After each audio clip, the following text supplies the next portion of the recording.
ಉಪಪ್ರಾಚಾರ್ಯರೇ, ಸಹೋದ್ಯೋಗಿ ಸಹೋದರ ಸಹೋದರಿಯರೇ, ಮುದ್ದು ಮಕ್ಕಳೇ, ನಿಮಗೆಲ್ಲರಿಗೂ ರಾಷ್ಟ್ರೀಯ ವಿಜ್ಞಾನದ ಶುಭಾಶಯಗಳು. ಮಕ್ಕಳೇ, ನಿಮಗೆಲ್ಲ ತಿಳಿದಿರುವ ಹಾಗೆ ವಿಜ್ಞಾನ ತಂತ್ರಜ್ಞಾನ ಕ್ಷೇತ್ರದಲ್ಲಿ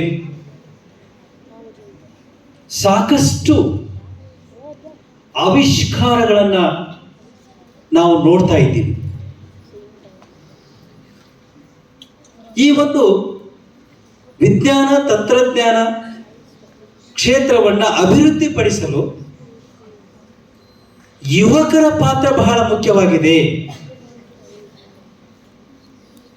ಇವತ್ತಿನ ಯುವಕರು ಏನನ್ನ ನಾವು ಈ ದೇಶ ಏನನ್ನ ನಿರೀಕ್ಷೆ ಮಾಡ್ತಾ ಇದೆ ಅಂದ್ರೆ, ಜಾಗತಿಕ ಮಟ್ಟದಲ್ಲಿ ನೀವು ವಿಜ್ಞಾನ ತಂತ್ರಜ್ಞಾನ ಕ್ಷೇತ್ರದಲ್ಲಿ ನಾಯಕತ್ವವನ್ನು ವಹಿಸ್ಕೋಬೇಕು. ಯುವ ಪೀಳಿಗೆ ಸೊ ಆ ಒಂದು ನಿಟ್ಟಿನಲ್ಲಿ ನಮ್ಮ ದೇಶ ಅಭಿವೃದ್ಧಿ ಹೊಂದಬೇಕಾದ್ರೆ ವಿಜ್ಞಾನ ತಂತ್ರಜ್ಞಾನ ಕ್ಷೇತ್ರದಲ್ಲಿ ನಿಮ್ಮ ಪಾತ್ರ ಬಹಳ ಮುಖ್ಯವಾಗಿದೆ. ಈಗೆಲ್ಲ ನೋಡ್ತಾ ಇದ್ದೀರಿ, ನಾವೆಲ್ಲರೂ ಪರೀಕ್ಷೆಗಳಲ್ಲಿ ಸಾಕಷ್ಟು ಬ್ಯುಸಿ ಆಗಿದ್ದೀವಿ. ಹಾಗೆ PM ಶ್ರೀ ಆಕ್ಟಿವಿಟೀಸ್ಗಳಲ್ಲಿ ಸಾಕಷ್ಟು ಬ್ಯುಸಿ ಆಗಿಬಿಟ್ಟಿದ್ದೀವಿ. ಸಾಕಷ್ಟು ಪ್ರಯೋಗಗಳನ್ನು ನೀವು ಲ್ಯಾಬೊರೇಟರಿಗಳಲ್ಲಿ ಮಾಡ್ತೀರಿ. ಹಾಗೆ ನಿಮ್ಮನ್ನು ಎಲ್ಲರನ್ನೂ ವಿಜ್ಞಾನ ಕೇಂದ್ರಗಳಿಗೆ ಕರ್ಕೊಂಡು ಹೋಗಿದ್ದೀವಿ. IIT, ಅಗ್ರಿ ಯೂನಿವರ್ಸಿಟಿಗೆ ಎಲ್ಲರನ್ನೂ ನಿಮ್ಮನ್ನೆಲ್ಲ ಕರ್ಕೊಂಡು ಹೋಗಿ ತೋರಿಸಿದ್ದೀವಿ. ಅದರ ಒಂದು ಉದ್ದೇಶ ಏನಂದ್ರೆ, ನಿಮ್ಮಲ್ಲಿ ಒಂದು ಪ್ರೇರಣೆ ಆಗಬೇಕು, ಒಂದು ಮೊಳಕೆ ಹೊಡಿಬೇಕು. ಆ ಒಂದು ಪ್ರೇರಣೆ ಎಲ್ಲಿ ಸಿಗುತ್ತೆ ಅಂದ್ರೆ, ನಾವು ಹೋಗ್ತಕ್ಕಂತಹ ಏನು ಒಂದಷ್ಟು ಶಿಕ್ಷಣ ಕ್ಷೇತ್ರಗಳದಾವ. IITಗೆ ನಾವು ನಿಮ್ಮನ್ನು ಕರ್ಕೊಂಡು ಹೋದ್ರೆ ನಿಮ್ಮಲ್ಲಿ ಆ ಒಂದು ಪ್ರೇರಣೆ ಮೂಡುತ್ತೆ ಅನ್ನುವಂತಹದ್ದು. ಒಂದು ಮಗು ಏನು ಹೇಳ್ತಂದ್ರೆ, ನಾನು IITಗೆ ಒಂದಷ್ಟು ಮಕ್ಕಳನ್ನ ಕರ್ಕೊಂಡು ಹೋಗಿದ್ದೆ.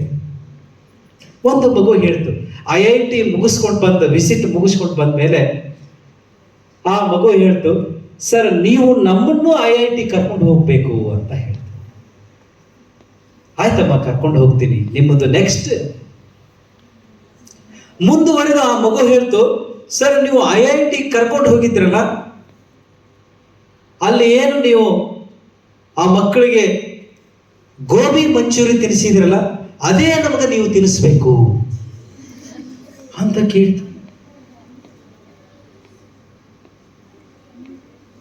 ನನಗೆ ಶಾಕ್ ಆಯ್ತು. ಆ ಗೋಬಿ ಮಂಚೂರಿ ತಿನ್ಸಕ್ಕೆ ನಾವು ಇಲ್ಲಿಂದ IIT ಕರ್ಕೊಂಡು ಹೋಗ್ಬೇಕಾ, ಅಥವಾ ರೀಜನಲ್ ಸೈನ್ಸ್ ಸೆಂಟರ್ ಕರ್ಕೊಂಡು ಹೋಗ್ಬೇಕಾ? ಯೋಚನೆ ಮಾಡುವಂತ ಸಂಗತಿ ಮಕ್ಕಳೇ, ಇದು ಬಹಳ ಯೋಚನೆ ಮಾಡುವಂತದ್ದು. ಯಾಕಂದ್ರೆ ಸಣ್ಣ ಸಣ್ಣ ಮಕ್ಕಳು ಬಂದು ಸಣ್ಣ ಸಣ್ಣ ಪ್ರಯೋಗಗಳನ್ನು ಮಾಡಿದ್ರು. ವಿಜ್ಞಾನಿ ಆಗ್ಬೇಕಂತ ಹಂಬಲ ಇದೆ. ದೊಡ್ಡವರಲ್ಲಿ ಏನಾಗ್ಬೇಕಂತ ಇದೆ. ಎಲ್ಲ ಶಿಕ್ಷಕರು ಪರೀಕ್ಷೆಗಳಲ್ಲಿ ಬ್ಯುಸಿ ಆಗಿದ್ದಾರೆ. ಮಕ್ಕಳನ್ನ ಪರೀಕ್ಷೆಯಲ್ಲಿ ತಯಾರು ಮಾಡೋದು 10, 11, 12ನೇ ತರಗತಿಯವರು. ನೀವು ಮುಂದೆ ಬಂದು, ಸರ್ ನಾವು ಈ ಸರಿ ಸೈನ್ಸ್ ಡೇಯನ್ನು ಡಿಫರೆಂಟ್ ಆಗಿ ಸೆಲೆಬ್ರೇಟ್ ಮಾಡ್ತೀವಿ, ನಾವು ಹೀಗೆ ಮಾಡ್ತೀವಿ, ಇಂತಿಂಥ ಎಕ್ಸ್ಪೆರಿಮೆಂಟ್ಗಳನ್ನು ಮಾಡ್ತೀವಿ, ನಾವು ನಮಗೆ ಗೈಡ್ ಮಾಡ್ರಿ ಅಂತ ಬರಬೇಕು. 9ನೇ ಕ್ಲಾಸ್ದವರು ಒಬ್ಬರು ಇಲ್ಲಿ ಭಾಗಿಯಾಗಿಲ್ಲ. 9ನೇ ಕ್ಲಾಸ್ನಲ್ಲಿ ನಿನ್ನೆ ನಿಮ್ಮನ್ನೆಲ್ಲರನ್ನು ರೀಜನಲ್ ಸೈನ್ಸ್ ಸೆಂಟರ್ಗೆ ಕರ್ಕೊಂಡು ಹೋಗಿದ್ದೆ ನಾನು. 10 ಗಂಟೆಯಿಂದ 3:30 ಗಂಟೆವರೆಗೂ ಅಲ್ಲಿದ್ದೀವಿ, ನಿಮ್ಮ ಜೊತೆಗೆ ಇದ್ದೆ ನಾನು. ಎಷ್ಟು ಚೆನ್ನಾಗಿ ಪಾಠ ಮಾಡಿದ್ರು ಅವರು. ಒಬ್ಬರು ಪ್ರೊಫೆಸರ್ ಎಷ್ಟು ಚೆನ್ನಾಗಿ ಅದ್ಭುತವಾಗಿ ಮಾಡಿದರು. ಕ್ರೋಮೋಸೋಮ್ಸ್ಗಳ ಬಗ್ಗೆ, ಜೀನ್ಸ್ಗಳ ಬಗ್ಗೆ ಎಷ್ಟು ಅದ್ಭುತವಾಗಿತ್ತು ಅಂದ್ರೆ ನನಗೆ ಅಲ್ಲಿ ನಾನು ಮೂಕಸ್ತಬ್ಧನಾಗಿ ಕೂತ್ಕೊಂಡು ಅವ್ರದ್ದು ಕೇಳ್ತಾ ಇದ್ದೆ. ಜೀನ್ಗಳು ಯಾವ ರೀತಿ ಒಂದು ರೋಲನ್ನು ಪ್ಲೇ ಮಾಡ್ತಾವ, ಕ್ರೋಮೋಸೋಮ್ಗಳು ಯಾವ ರೀತಿ ಪ್ಲೇ ಮಾಡ್ತಾವ, ಆ ಮಗು ಯಾವಾಗ ಹ್ಯಾಂಡಿಕ್ಯಾಪ್ ಮಗುವಾಗಿ ಹುಟ್ಟುತ್ತೆ, ಮೆಂಟಲಿ ರಿಟೈರ್ಡ್ ಮಗುವಾಗಿ ಹುಟ್ಟುತ್ತೆ, ಯಾವಾಗ ಹೆಲ್ದಿ ಮಗುವಾಗಿ ಹುಟ್ಟುತ್ತೆ, ಎಷ್ಟು ಅದ್ಭುತವಾಗಿ ಮಾಡಿದ್ರು.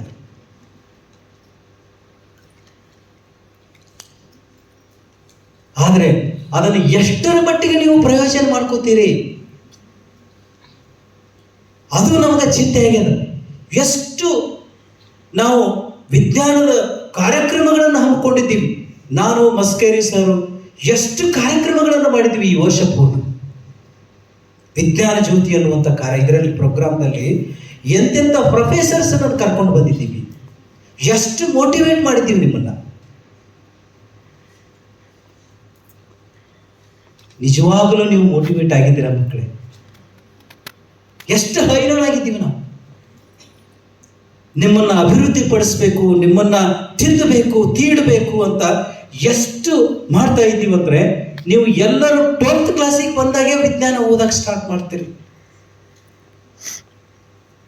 ನಾನು 12th ಕ್ಲಾಸ್ ಮಕ್ಕಳನ್ನ ಓದಿಸ್ತಾ ಇದ್ನಲ್ಲ, ಅವ್ರಿಗೆ 6th ಕ್ಲಾಸಿಂದ ಸೈನ್ಸ್ ಹೇಳ್ಕೊಟ್ಟಿದ್ದೀನಿ, 5th ಕ್ಲಾಸಿಂದ ಸೈನ್ಸ್ ಹೇಳ್ಕೊಟ್ಟಿದ್ದೀನಿ.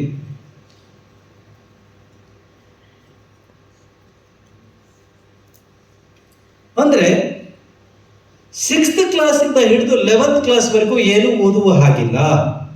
ಕೇವಲ 12th ಕ್ಲಾಸಿಗೆ ಬಂದ ಮೇಲೆ ನಾವು ಓದಬೇಕು. ಹೀಗಾದಾಗ ಕಾಂಪಿಟೆನ್ಸಿ ಬೇಸ್ಡ್ ಕ್ವಶನ್ಸ್ ಅನ್ನು ಹೆಂಗೆ ಸಾಲ್ವ್ ಮಾಡ್ತೀರಿ ನೀವು?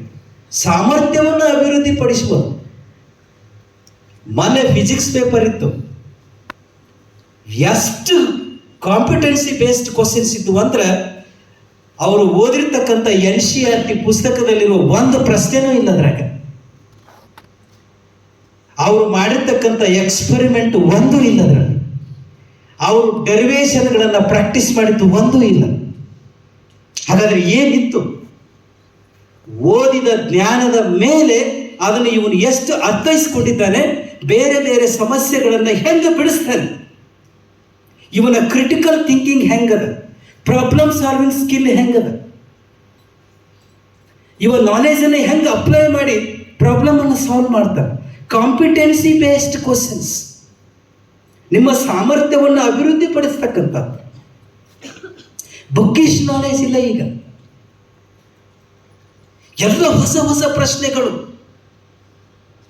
ನೀ ಪುಸ್ತಕ ಓದ್ತೀಯಲ್ಲ, ಅದನ್ನು ಓದಿ ಅರ್ಥ ಮಾಡಿಕೊಂಡು ಮುಗಿತಾಲಿಗೆ ಪುಸ್ತಕದ ಪ್ರಶ್ನೆಗಳು ಬರುವುದಿಲ್ಲ. ಅದನ್ನು ಎಷ್ಟು ಅರ್ಥ ಮಾಡ್ಕೊಂಡಿದ್ದಿ, ಅದರ ಮೇಲೆ ಹೇಗೆ ನೀನು ಲೆಕ್ಕಗಳನ್ನು ಮಾಡೋದು, ಅದರ ಮೇಲೆ ನೀನು ಹೇಗೆ ಸಮಸ್ಯೆಗಳನ್ನು ಬೇರೆ ರೀತಿಯಲ್ಲಿ ನೋಡೋದು, ಅದನ್ನು ಹೆಂಗೆ ಬಗೆಹರಿಸೋದು. ಈಗ ಇಲ್ಲಿ ಅವಳು reflection of light, refraction of light concept ಹೇಳ್ಕೊಟ್ಲು, ನ್ಯೂಟನ್ಸ್ ಲಾಸ್ ಆಫ್ ಮೋಷನ್ ಹೇಳ್ಕೊಟ್ಲು. ಅದು ಯಾವುದು ಬರುವುದಿಲ್ಲ. ಆ ನ್ಯೂಟನ್ಸ್ ಲಾಸ್ ಆಫ್ ಮೋಷನ್ ಅನ್ನ ರಿಯಲ್ ಲೈಫ್ ಸಿಚುವೇಶನ್ ನಲ್ಲಿ ಹೆಂಗೆ ಅಪ್ಲೈ ಮಾಡಿ ಪ್ರಾಬ್ಲಮ್ಸ್ ಅನ್ನು ಸಾಲ್ವ್ ಮಾಡೋದು.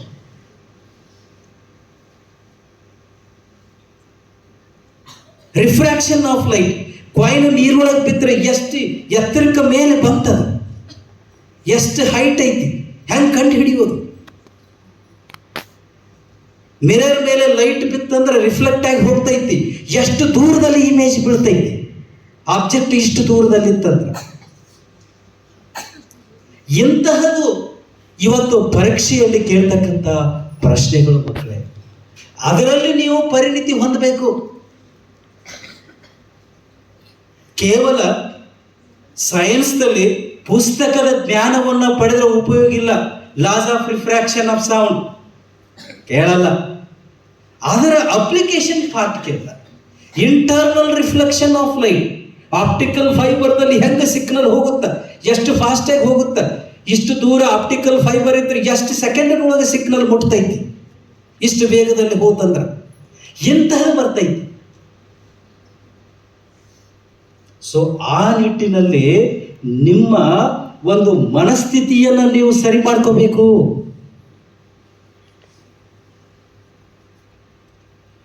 ಹೆಚ್ಚು ಹೆಚ್ಚು ಮ್ಯಾಥಮೆಟಿಕ್ಸ್ ಅನ್ನು ವರ್ಕ್ ಮಾಡಬೇಕು, ಹೆಚ್ಚು ಹೆಚ್ಚು ನೀವು ಲೆಕ್ಕಗಳನ್ನು ವರ್ಕ್ ಮಾಡಬೇಕು. ಎಲ್ಲ ಮ್ಯಾಥಮೆಟಿಕ್ಸ್ ಅನ್ನು 12th ಕ್ಲಾಸಿಗೆ ಬಂದು ಕಲಿತೀರಿ, ಎಲ್ಲ ಸೈನ್ಸ್ ಅನ್ನು 12th ಕ್ಲಾಸಿಗೆ ಬಂದು ಕಲಿತೀರಿ. ಹೀಗಾದಾಗ ನೀವು ಹೇಗೆ ಸಾಧನೆ ಮಾಡೋಕ್ಕಾಗುತ್ತೆ?